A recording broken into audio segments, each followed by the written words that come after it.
نے انبیاء کی آل سے بھی یہی مطالبہ کیا. آل داؤد کون تھے؟ سلیمان علیہ السلام. سلیمان علیہ السلام سے آل جو تھی. داؤد علیہ السلام کے بیٹے کون تھے؟ سلیمان. اللہ تعالیٰ نے ان سے کیا مطالبہ کیا؟ اللہ تعالیٰ نے ان کو نبوت، خلافت، طاقت، وسائل، خلافت فراوانی عطا کی. پھر اس کے بعد مطالبہ کیا کیا؟ سورہ سبا میں ہے اعملوا آل داود شکرا وقلیل من عبادی الشکور. اللہ تعالیٰ نے فرمایا کہ اے آل داؤد، اے داؤد کے گھر والو، شکر کرو، اور میرے بندوں میں سے شکر گزار تھوڑے ہیں. کیا مطلب ہے؟ یعنی شکر کرنے والے تھوڑے ہیں. اچھا ویسے دیکھیں تو سارے دنیا میں سب سے زیادہ مسلمان ہیں، تمام مذاہب میں سب سے زیادہ مسلمان ہیں، اور سب شکر کرتے بھی ہیں. پھر اللہ کیوں فرماتا ہے کہ شکر کرنے والے تھوڑے ہیں؟ کوئی بھی کہتا ہے کہ اللہ تیرا شکر نہیں ہے؟ سب کہتے ہیں نا اللہ تیرا شکر ہے، بلکہ ہماری زبانوں میں تو یوں ہوتا ہے کہ اللہ تیرا لاکھ لاکھ شکر ہے، کہتے ہیں نا. پھر اللہ کیوں فرماتا ہے وَقَلِيلٌ مِّنْ عِبَادِيَ الشَّكُورُ؟ اس لیے کہ جتنا شکر کرنا چاہیے اتنا نہیں کرتے، اور اس لیے کہ جیسے شکر کرنا چاہیے ویسے نہیں کرتے. یہ دو چیزیں ہیں. شکر جیسے کرنا چاہیے نا ویسے نہیں کرتے. کیسے کرنا چاہیے ابھی آپ سمجھ لیں. پہلا سبب جو میں یہاں آپ کو بتا رہی ہوں نا، شکر کیسے کرنا چاہیے. شکر صرف زبانی کلامی نہ ہو، شکر صرف زبانی کلامی نہ ہو، اور شکر زبان سے اس طرح بھی نہ ہو پہلے نہ شکری کر لی، یہ تو چیز ہوئی گندی ہے، یہ تو ایسے ہونی نہیں چاہیے تھی. پہلے 100 برائیاں کر لی، پھر کہا اچھا چلو اللہ کو یہ منظور تھا، اس کو شکر کہتے ہیں. آپ دیکھتی ہیں نا، اکثر میں نے دیکھا ہے کہ خواتین کی عادت ہوتی ہے پہلے 100 کیڑے نکالیں گی، 100 خامیاں بیان کریں گی، پھر آخر میں کہتے ہیں اچھا چلو اللہ کو یہ منظور تھا، بس اس کا شکر ہے، اچھا اس پر بھی اللہ کا شکر ہے. یہ کوئی شکر ہے؟ اس لیے اللہ فرماتا ہے وَقَلِيلٌ مِّنْ عِبَادِيَ الشَّكُورُ. اب سمجھ آئے کہ شکر جب کرنا ہے نا بس صرف شکر کرو، پھر نہ شکری نہ کرو. ٹھیک ہے نا. پھر جب آپ نے آخر میں ماننا ہی ہے کہ اس پر اللہ کا شکر ہے تو پھر بس صرف یہی کہو. پھر وہ تفصیل اور تمہید نہ باندھو. وہ جو ساری تفصیل آخر میں یہ شکر نہیں ہے، یہ آخر والا جو شکر ہوتا ہے نا یہ شکر نہیں ہے. اس کی میں آپ کو مثال دوں. نبی کریم صلی اللہ علیہ وسلم قبرستان سے گزر رہے تھے. تازہ تازہ ایک قبر بنی ہوئی تھی اور اس پر ایک بڑھیا بیٹھی رو رہی تھی. تو وہ رونا تو صبر کے خلاف نہیں ہے. رونے کے ساتھ اونچی آواز سے کچھ ایسے ناشکری کے کلمات منہ سے، بے صبری اور ناشکری کے منہ سے کلمات نکال رہی تھی. نبی کریم صلی اللہ علیہ وسلم نے اسے صبر کیا. آپ ساتھ گزرے، اسے صبر کی تلقین کی. کیا مطلب؟ بھئی ٹھیک ہے دل دکھی ہے، دل میں سے غم ختم نہیں ہوتا، آنکھیں بھی بہتی ہیں، آنکھوں میں بھی کنٹرول نہیں ہے، لیکن زبان سے ناشکری کے کلمات نہ نکالو، اس سے صبر ختم ہو جاتا ہے. اس نے نہ دیکھا کہ کہنے والا کون ہے، اس نے نہ دیکھا. اس نے کیا کہا؟ جواباً کہا ہاں مجھے پتہ ہے. یا ایسے کہ جس طرح ہم کہتے ہیں کہ جس پہ گزرتی ہے اسی کو پتہ ہوتا ہے، تم اپنا کام کرو، ایسے ہی کوئی چیز اس نے کہہ دی. لیکن جب اس کو بتایا گیا تمہیں نہیں پتا یہ بات تم نے کس سے کہی ہے، وہ کون تھا، جب پتہ چلا نبی کریم صلی اللہ علیہ وسلم تھے تو دوڑی دوڑی آپ کے حجرے تک گئی. آپ اندر داخل ہو چکے تھے. پھر کہتی ہے اللہ کے رسول مجھے پتہ نہیں تھا آپ ہیں، میں صبر کرتی ہوں. آپ نے فرمایا الآن، اب جب کہ الصبر عند الصدمۃ الاولی، صبر پہلے خبر اور صدمے کے وقت ہوتا ہے، ابتدا میں ہوتا ہے. تو وہ جو میں آپ کو شکر سمجھا رہی تھی نا کہ پہلے آپ بڑی ناشکری کی تفصیل، پہلے 100 خامیاں، خرابیاں، برائیاں، اور آخر میں اچھا اللہ کا شکر. تو یہ شکر نہیں ہے. پہلے رونا دھونا، چغلی، غیبت، ساری برائیاں، اور آخر میں کہنا کہ میں صبر کرتی ہوں. پھر تو صبر آ ہی جاتا ہے، سب کچھ کہہ کے بندہ تھک ہی جاتا ہے. وہ صبر نہیں ہوتا. صبر کیا ہوتا ہے کہ جب چوٹ لگتی ہے اس وقت منہ پہ کنٹرول رکھنا. صبر کیا ہوتا ہے؟ جب چوٹ لگتی ہے نا اس وقت منہ پہ کنٹرول رکھنا، یہ صبر ہوتا ہے. اگر رونا آ رہا ہے تو بھی صبر نہیں ٹوٹتا. ٹھیک ہے. آپ دیکھیں یعقوب علیہ السلام کی مثال سورہ یوسف میں کیا آیا؟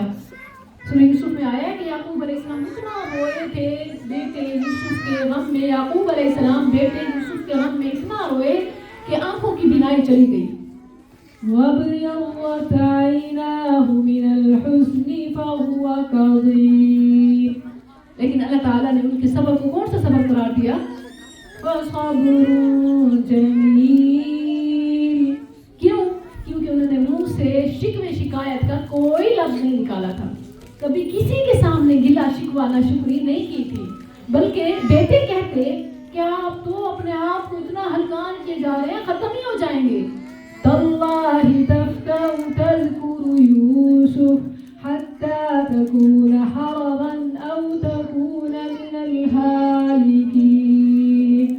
قال انما اشکو بثی وحزنی الی اللہ. کہنے لگے میں اپنے شکوہ شکایت صرف اپنے اللہ سے ہی کرتا ہوں. تو شکر کیا ہے کہ ہم صرف اور صرف وَقَلِيلٌ مِّنْ عِبَادِيَ الشَّكُورُ بغیر خامی خرابی برائی کیے صرف شکر کا ہی کلمہ کہیں. ایک بات. دوسرا یہ کہ صرف زبان سے نہ کہیں، آپ کا دل بھی اس پر مطمئن ہو، دل بھی مطمئن ہو. وَقَلْبُهُ مُطْمَئِنٌ بِالْإِيمَانِ. دل بھی مطمئن ہو، کیونکہ زبان سے کہہ بھی دیا لا الہ تو کیا حاصل، دل و نگاہ مسلمان نہیں تو کچھ بھی نہیں.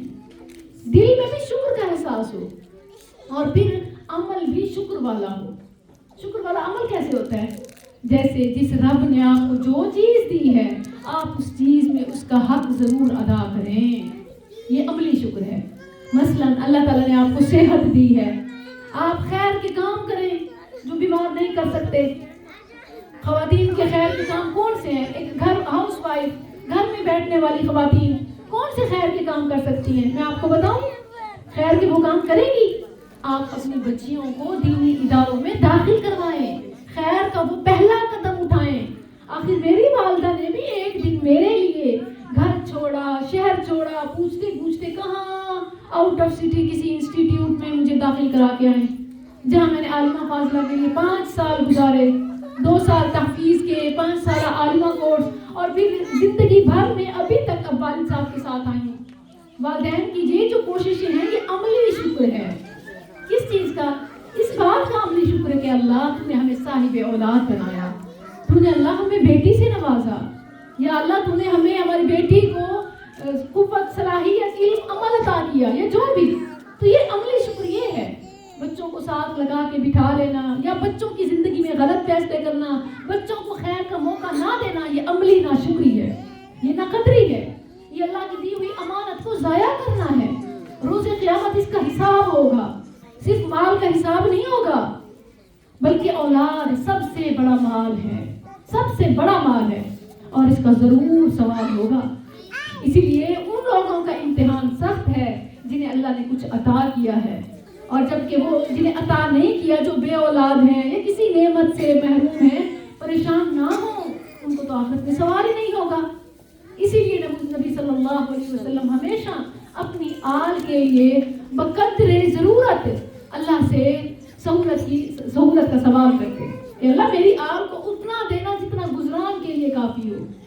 آج ہمیں زیادہ سہولیات نے اپنے رب سے دور کر دیا ہے. گرم بستر نے، گیزر نے، ہیٹر نے ہمیں عبادت سے دور کر دیا ہے. دیکھیں کہ اس سے پہلے اللہ اکبر کبیرہ میں پڑھتی ہوں، بہت ساری بہنیں دیکھتی ہوں کہ بہت سے لوگ جب سردیاں آتی ہیں، سخت سردیاں، گھروں میں اپنے آپ کو بند کر لیتے ہیں. حتیٰ کہ کچھ ایسے لوگوں کو بھی جانتی ہوں جو بستر سے بھی وہ پہلے ویدر رپورٹ چیک کرتے ہیں، خبریں دیکھتے ہیں کہ باہر نکلیں کہ نہ نکلیں، موسم کتنا سخت ہے. ٹھیک ہے، سردی زیادہ تو نہیں ہے، اور پھر وہیں اندر سن کے اندر بیٹھ کے کانپ رہے ہوتے ہیں. اور کئی وہ ہوتے ہیں اللہ اکبر کہ پوری دنیا کا چکر لگا کے آ جاتے ہیں. ان کی دنیا وہی ہوتی ہے نا جہاں تک ان کی جاتی ہے صلاحیت، قوت. اللہ اکبر کبیرہ. تو یاد رکھیں سردی گرمی میں نیک اعمال سے نہ رکیں، بلکہ سردی اور گرمی تو نیک اعمال کے لیے موٹیویشن ہے. ایک میں نے ابھی آپ کو ایک سبق دیا وہ شکر کا ہے، ٹھیک ہے؟ اور اولاد میں اللہ کا شکر کیسے ادا ہوگا کہ آپ اولاد کو نیکی کے سفر کے لیے روانہ کریں۔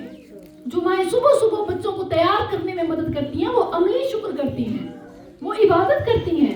آپ کا روٹی پکانا، آپ کا وقت پہ اٹھنا، بچوں کو جگانا، بچوں کو تیار کرنا اور آپ کو بچوں کو بھیجنا، بچوں کا انتظار، گھر سنبھالنا، یہ معمولی نہیں ہے۔ آپ فارغ نہیں ہیں۔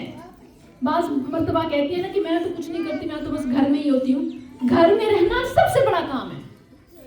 جو باہر نکل جاتے ہیں نا وہ تو ایک مقصد کے لیے ایک کام میں نکلتے ہیں، لیکن جو گھر میں بیٹھے ہوتے ہیں وہ سب کو تیار کر رہے ہوتے ہیں۔ تو یہ انجن ہے، آپ ایسے انجن بنے جن کے دم سے دنیا چل رہی ہے، جن کی موجودگی سے خیر کے کاموں کو قوت ملتی ہے۔ نبی کریم صلی اللہ علیہ وسلم نے فرمایا کہ دو قسم کے لوگ ہیں، ایک وہ ہے کہ جب دنیا سے جاتا ہے تو مخلوق خدا، اللہ کی مخلوق سکھ کا سانس لیتی ہے کہ ایک بوجھ تھا زمین پر اور جان چھوٹی۔ المستریح والمستراح، حدیث میں یہ دو ٹرمز آئی ہیں۔ فرمایا کہ ایک وہ ہے کہ جب دنیا سے جاتا ہے تو اللہ کی مخلوق سکھ کا سانس لیتی ہے، جان چھوٹی، اور دوسرا وہ ہے کہ جس کے جانے سے سب اداس ہوتے ہیں کہ کس طرح وہ خیر کے کاموں میں معاون تھا، تعاون علی البر والتقوی میں شامل تھا، کہ اس کے دم سے کئی کام چل رہے ہوتے ہیں۔ دیکھیں ہم کون ہیں، ہم کہاں ہیں؟ کیا ہمارے ہونے سے کوئی فرق پڑتا ہے؟ یا ہمارے چلے جانے سے کوئی فرق نہیں پڑتا؟ اگر تو آپ اپنے بچوں کے لیے ان کی دین دنیا کا، اگر آپ کسی اور کے لیے، کسی یتیم مسکین غریب کے لیے اس کی تعلیم کا، اس کی تربیت کا، کسی نیکی کے کام کا، کسی خیر میں کچھ حصہ ڈالنے والی ہیں، تو جب اس دنیا سے جائیں گی واللہ یہ زمین بھی روئے گی اور آسمان بھی روئے گا۔ صرف انسان نہیں، ہر ذرہ ذرہ آپ کو یاد کر کے روئے گا۔ اللہ تعالیٰ نے قرآن کریم میں اس کا ذکر کیا، آسمان و زمین کے رونے کا ذکر ہے۔ اللہ تعالیٰ نے آل فرعون کے لیے فرمایا کہ ان کی بربادی پر فما بقت علیہم السماء والارض، نہ آسمان رویا نہ زمین۔ بڑے بڑے فرعون کو اس زمین نے نکل لیا، پانی میں غرق ہو گئے، مگر نہ زمین روئی نہ آسمان رویا۔ لیکن وہ جو نیکی کے کاموں میں ہوتا ہے نا، اس کی اس دنیا سے جانے سے اس دنیا کی ہر چیز اس کے لیے روتی ہے۔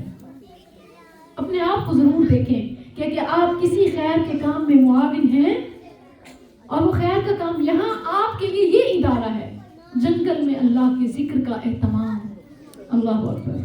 جنگل میں میں نے دیکھا تو میں نے تو جنگل میں منگل ہے، اتنی پیاری جگہ، اور سبحان اللہ دل خوش ہونے والا ماحول، اللہ کا ذکر، رب کے قرآن کو سمجھنے اور سمجھانے کا اہتمام۔ یہاں بچیاں باہر سے بڑے شہروں سے ٹریننگ لے کے آتی ہیں۔ ایک استاذہ، انٹرنیشنلی استاذہ فرحت ہاشمی، وہ آپ سب کی تربیت کر رہی ہیں، اور پتہ نہیں کتنی بچیاں اس سے جا کے کہاں کہاں دین کا کام کریں گی۔ تو یہ کیسا درخت ہے، یہ کیسا پھل ہے جس کی لذتیں، جس کی مہک، جس کی خوشبو بڑھتی جا رہی ہے۔ کیا آپ اس شعبے میں نہیں آنا چاہیں گی؟ دنیا میں دیکھیں تو کتنی ریس ہے، ڈاکٹر، انجینئر اور پتہ نہیں میڈیا اسپیشلسٹ، ایک سے بڑھ کے ایک دنیا کے حریث ہیں، لیکن جو دین کے حریث ہیں وہ صرف قرآن سے تعلق، وہ پوری دنیا سے قرآن سے اٹیچ ہوتے جاتے ہیں، جڑتے جاتے ہیں۔ آئیے اس کی طرف آئیے، یہ بہترین لوگ ہیں، سب میں سے بہترین۔ نبی صلی اللہ علیہ وسلم نے فرمایا خیرکم من تعلم القرآن وعلمہ، تم میں سے بہترین وہ ہے جو قرآن سیکھے اور سکھائے۔ اپنا اپنا محاسبہ کریں، کتنا قرآن سیکھا ہے؟ اللہ نے قیامت کے دن سوال کرنا ہے، اور لا تزال قدم ابن آدم حتی یسأل عن خمس عن عمرہ فیما افناہ۔ جو روز قیامت انسان اپنا قدم ہلا نہیں پائے گا، ہٹنا دور کی بات ہے، سب سے پہلے اللہ کو اس سوال کا جواب دینا ہوگا، میں نے جو تمہیں اتنے سال کی زندگی دی، تم نے کس کام میں لگائی؟ کیا دیکھیں کہ ہمارے ان سالوں میں کہیں نہ کہیں تھوڑا سا قرآن سیکھنا شامل ہے کہ ہم روز قیامت کہہ سکیں اللہ سیکھ تو رہی تھی۔ یاد رکھیں کہ جو اس سفر میں دیر سے بھی شامل ہو جائے، زندگی کے سفر میں دیر سے بھی، سب سے آخر میں بھی شامل ہو جائے، اللہ کے ہاں وہ جنت پہنچنے والوں میں سب سے آگے ہے۔ نبی کریم صلی اللہ علیہ وسلم نے فرمایا من سلک طریقا